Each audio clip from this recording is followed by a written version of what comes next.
世界各地唔同地方嘅人都會有自己燒嘢食嘅文化。美國人會喺自己後花園度 BBQ， throw backyard luau's, and they adopted the South Pacific practice of cooking over open flames. 台灣人中秋節嘅時候會一家大細燒嘢食，一家烤肉萬家香，萬家香醬油。日本有鐵板燒，韓國有韓燒，但你有冇發現全世界只有香港人先會攞支叉去燒嘢食呢？我哋想約你一齊去 BBQ， 你聽日得唔得閒啊？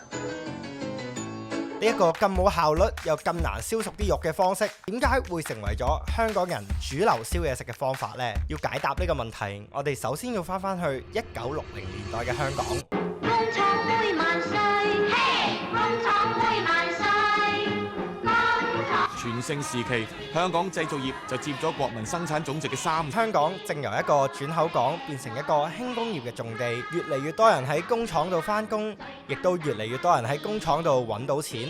不但帶動咗香港60、70年代嘅經濟增長，更加提升咗市民嘅生活水平。同一時間，身為英國殖民地嘅香港，一直都有好多英國佬喺度。啲英國佬放假嘅時候，就會喺自己嘅花園度 BBQ， 招呼唔同嘅客人。而一啲有錢啲嘅華商，亦都有幸參與呢啲 party。於是乎，呢個 BBQ 嘅文化就傳咗落香港人身上。Hugo，頭好火啦！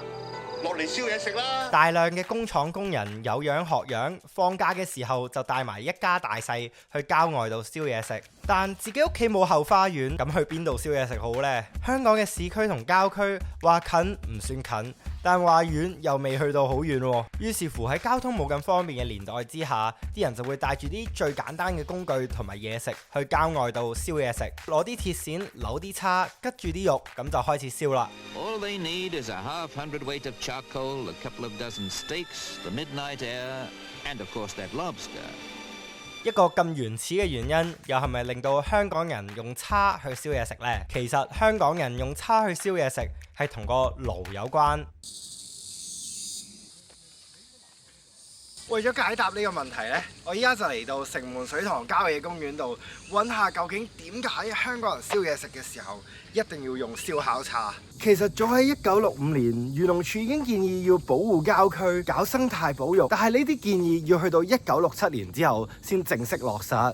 1967嘅香港似乎好美好，但係有人話1967年香港嘅天空係灰色嘅，因為呢年經歷咗一場前所未有嘅動亂。1964年，大輪子爵士正式接任香港總督。大輪子任內，香港發生6·7暴動。由於大輪子爵士曾經長期喺香港政府度任職，所以佢對香港嘅事務並唔陌生。又推行6年小學義務教育。6·7暴動發生咗之後，獨立調查委員會認為要盡快改善民生。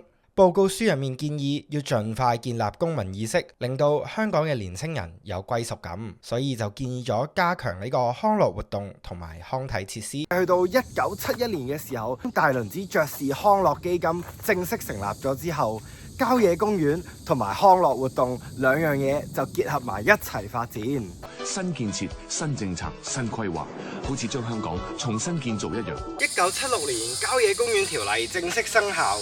而城門水塘連同金山郊野公園同埋獅子山郊野公園，就喺1977年成為咗第一批有呢啲康樂設施嘅郊野公園啦。而城門水塘呢，就成為咗呢一個計劃嘅試驗場地啦。呢一個實驗呢，亦都令到我身後面呢啲圓形嘅石爐呢，就誕生咗啦。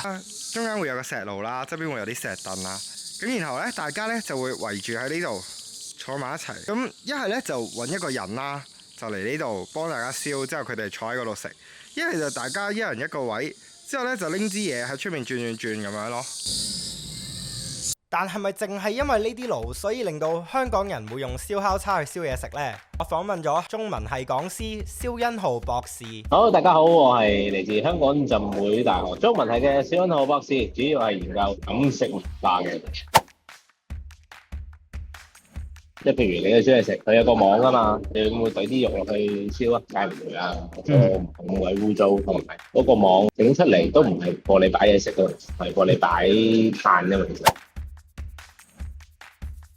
叉嗰個叉咁，當然我哋而家用嘅就覺得好似好西式嘅嘢，咁但係恒久以來中華文化嘅燒烤、燒隻都係燒乳豬都係攞叉住㗎啦。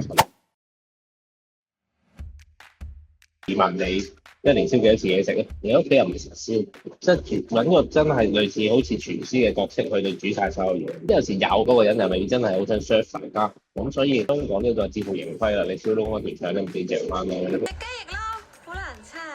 我幫你啊，我最叻叉雞翼㗎啦。